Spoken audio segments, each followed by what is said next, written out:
perspective a little bit. I'm going to personalize this whole notion of ally, and I'm going to give you some real, what I'll call actionable things that I did as an ally, which are valuable today. There's a couple of takeaways, though, I want you to kind of write down, if you don't mind.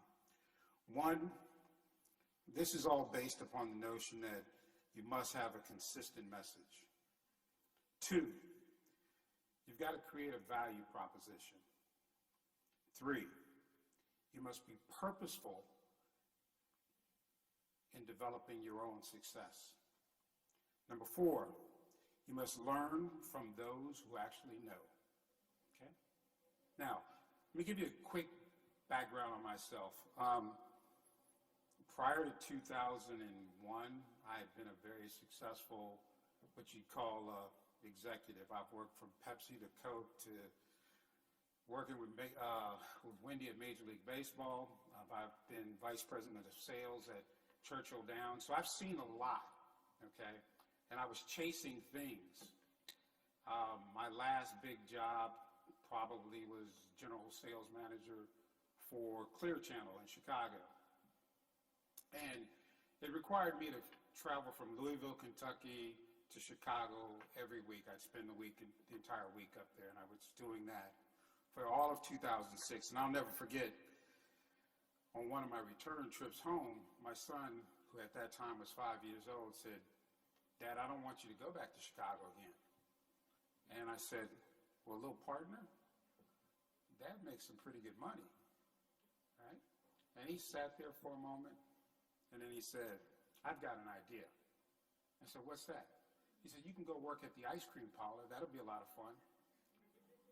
And it was, so it just hit me like a brick, All the things that I was acquiring, all the things that I could buy him meant nothing. What he was looking for was time with me.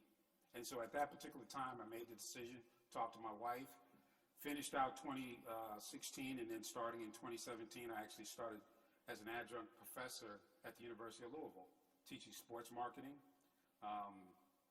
finance, organizational behavior, the entire 9 yards, right? And what's really interesting is that I began to understand what an ally really meant, right? Because you meet these students, the undergrad students, graduate students, they're looking for somebody to provide guidance. And because I was a practitioner, I'd been in the marketplace, I'd done some things, I was able to give them insight, if you will. Insight is very valuable in terms of building a strong foundation. So, anyway, when Wendy made the suggestion about what she was doing, I immediately knew exactly what I wanted to present. And so, next slide, please.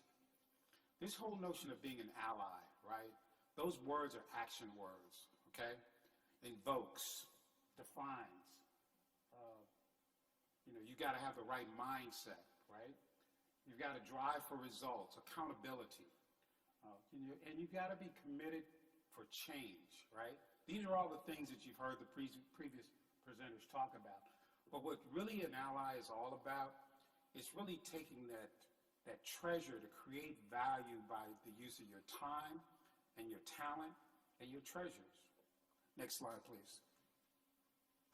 So, it's about keeping balance here. And I'm going to talk a little bit about the economics of balance. Next slide. And this is how, go ahead, hit the next slide. This is how I applied it, as it relates to my son. I'll really just talk to you real quick about him. Excellent student, excellent athlete, plain and simple. And so we've always talked about, going to college, right, and going to grad school. I told him that if he did his part in school, people would pay for him to go to college, right? So it was an easy proposition. But he was also a midfielder in lacrosse. He was a competitive swimmer, and he was one heck of a baseball player. And so, and I'll show these, you can, next slide. One of the things that we talked about was this whole notion of discipline. And when I say discipline, I'm talking about from both sides, right? What I mean is, in my case with my son, I had to get him to buy in, right? He had to be a participant. He had to be an ally. He had to agree to what the destination was going to be, which was actually going to school and getting an education. It wasn't to play professional sports, but sports provided, as you'll see later on in my presentation, it became part of the value proposition in terms of having someone pay for you to go to school. And so that meant we had to create allies. Next slide, please.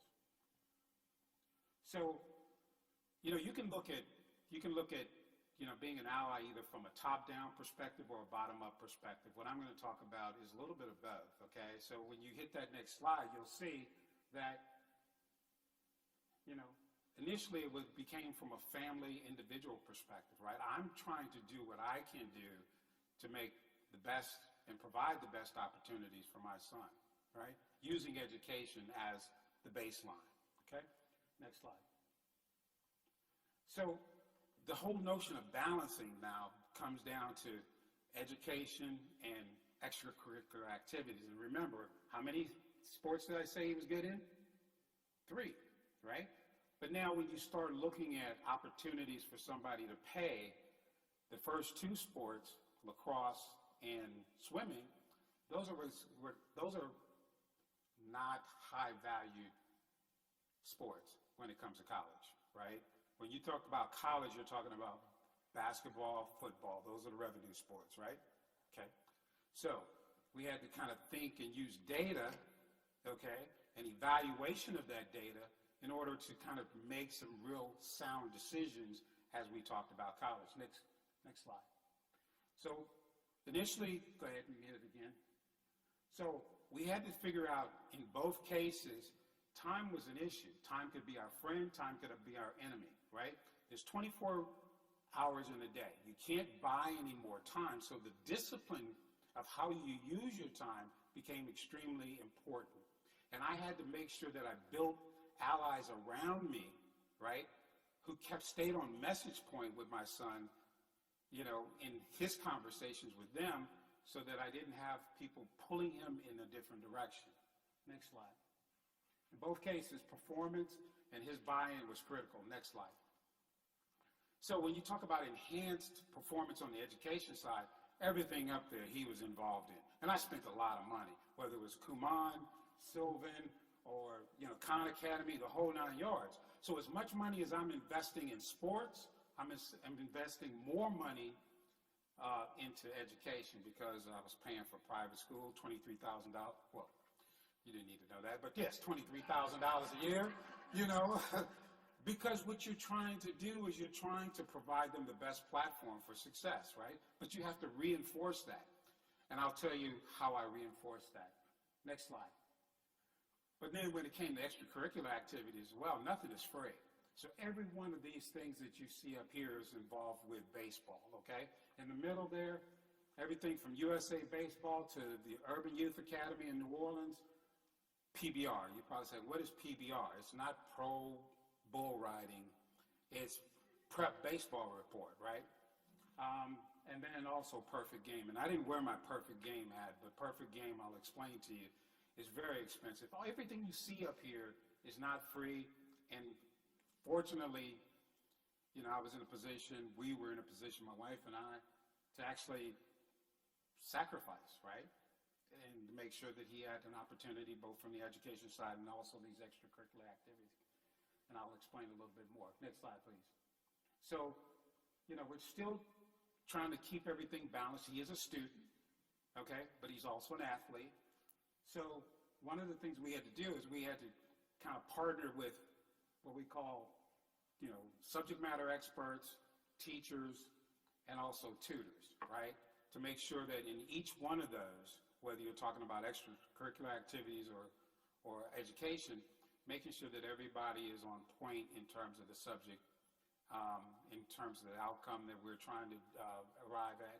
So when I talk about subject matter experts, right, when it comes to math, the sciences and what have you, my son wanted to be a computer engineer.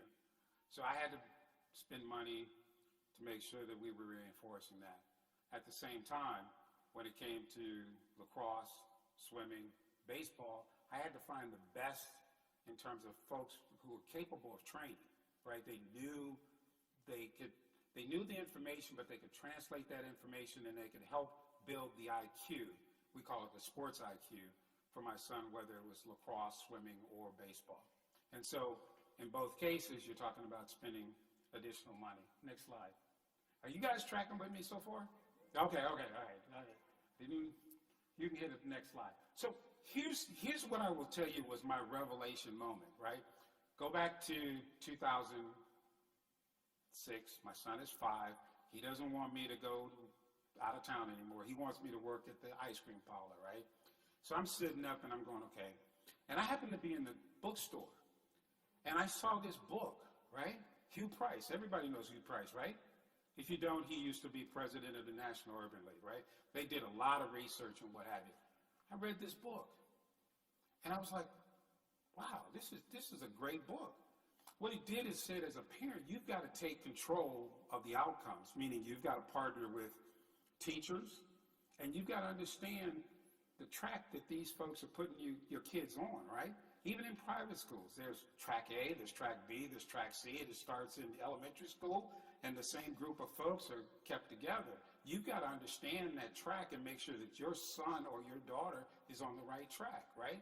Because there are certain teachers who are very well versed at teaching certain subjects, and some of your entry-level teachers end up with kids who you don't want your kids with, right? You want the most experienced kids, so that, or most experienced teachers, so that your kids can get the best out of the money that you're spending. Next slide.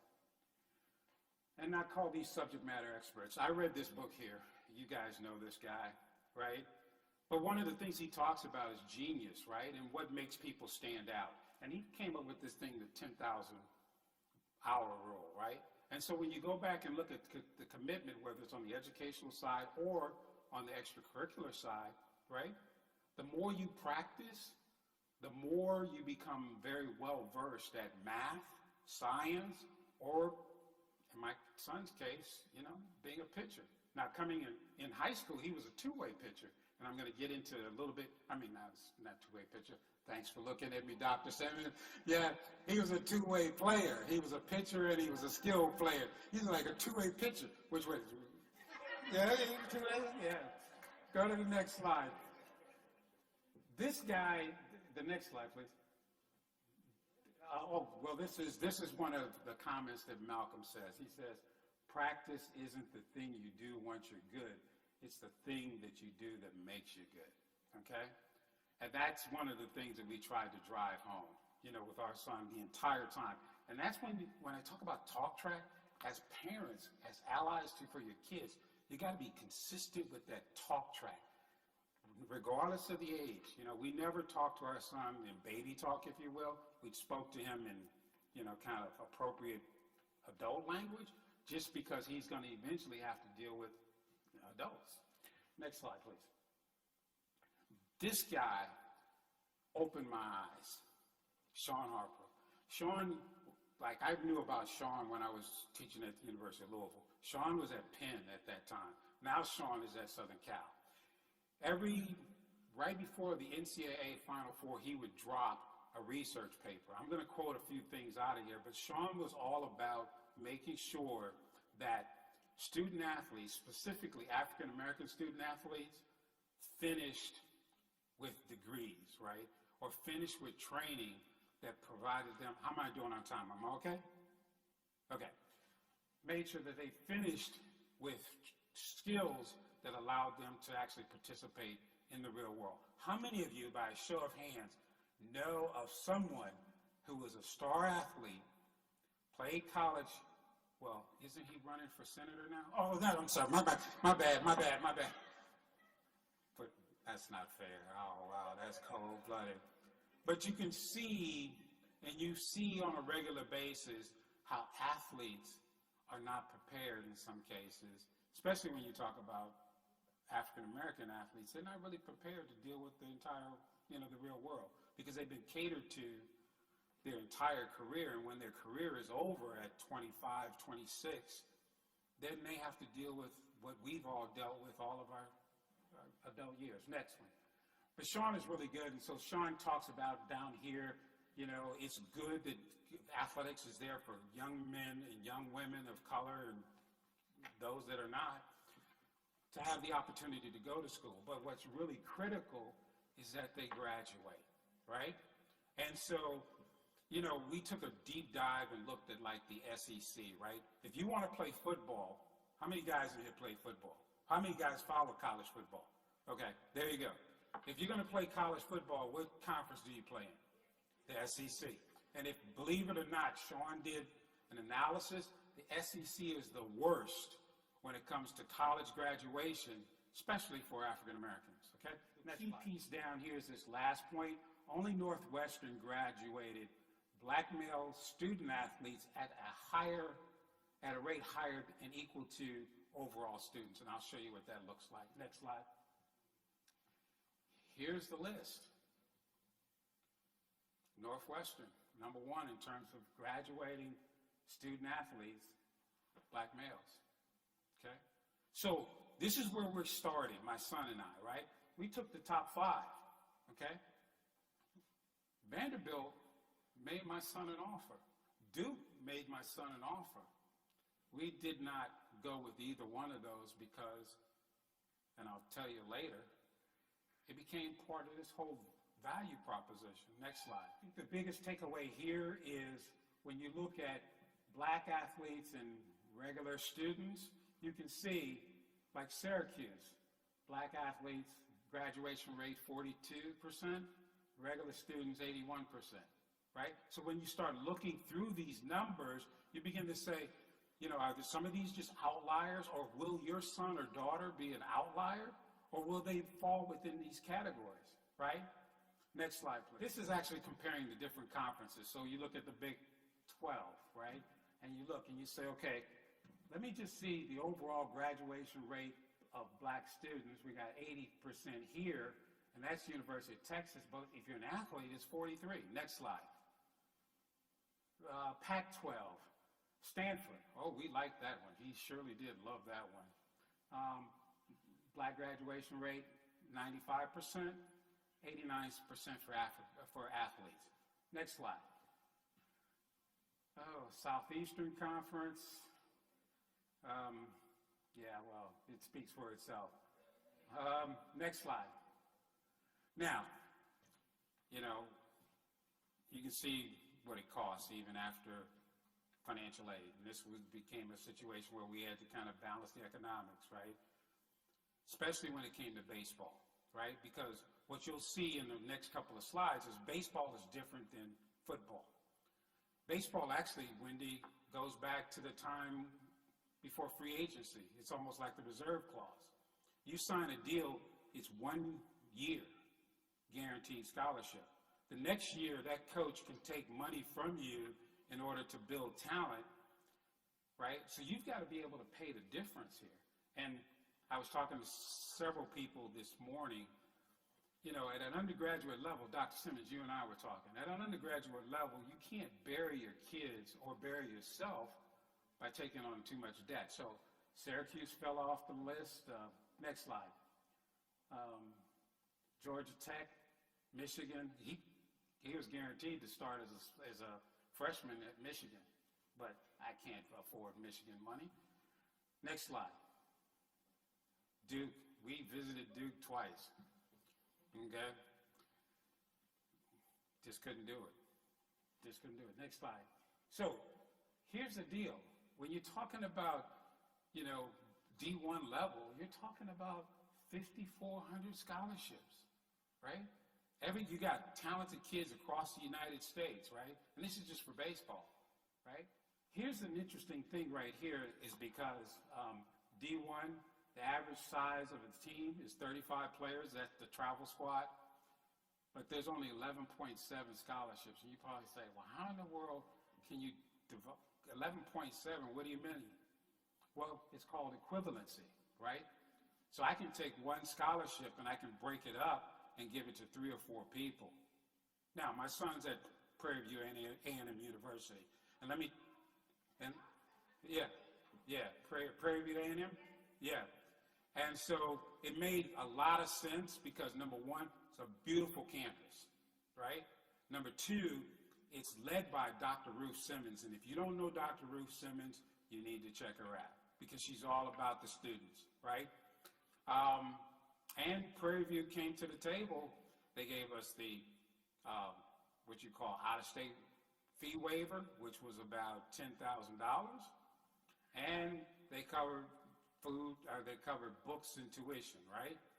So when it's all said and done, my son's going to graduate on time in finance in May of 2023, and Prairie View A&M basically paid him close to almost $100,000 to play baseball, okay?